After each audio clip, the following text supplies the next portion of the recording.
Well, today is Good Friday 2020, and I wanted to offer in this video some thoughts about observing Good Friday during a time of pandemic.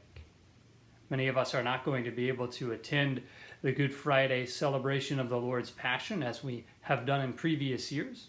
I certainly hope that you're able to take part in a live stream of that celebration as a way of participating in that.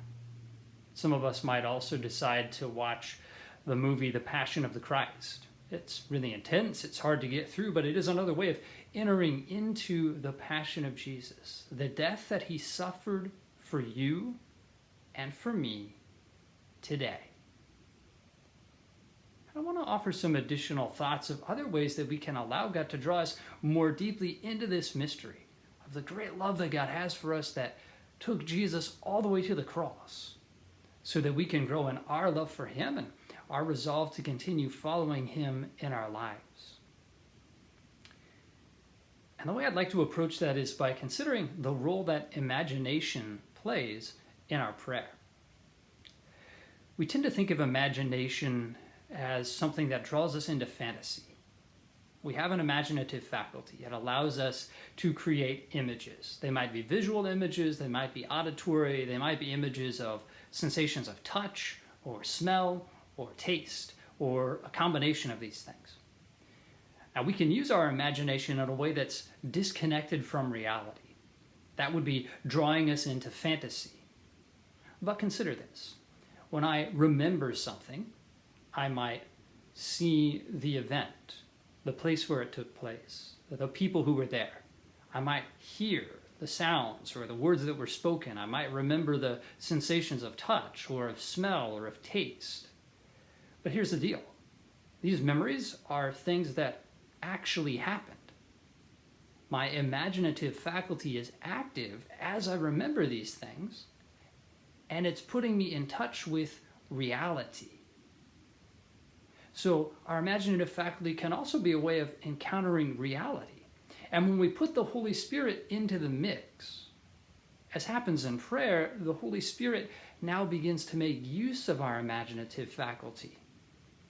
And it becomes then a means in which we can encounter God, an instrument that God can use to draw us into a deeper encounter with him, where we can come to encounter the Father, Jesus, the Holy Spirit more deeply, and grow in our knowledge and love of them, and thus our willingness to follow them more closely in our lives.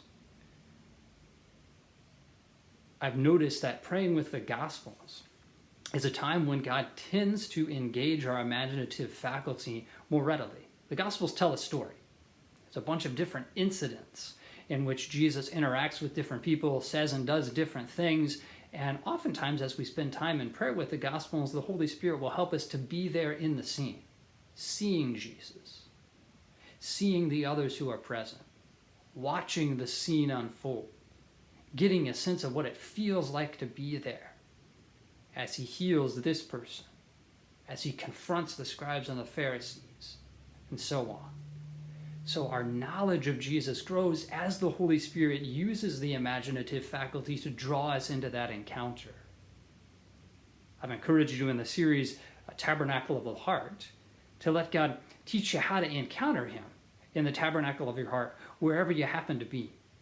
And particularly on this Good Friday, I'd like to encourage you to let the Holy Spirit draw you into Calvary of your heart, to be there with Jesus as he undergoes his passion, and to ask him to keep you there throughout this day, so that as you see all that he suffered and endured for you, you might grow in your love for him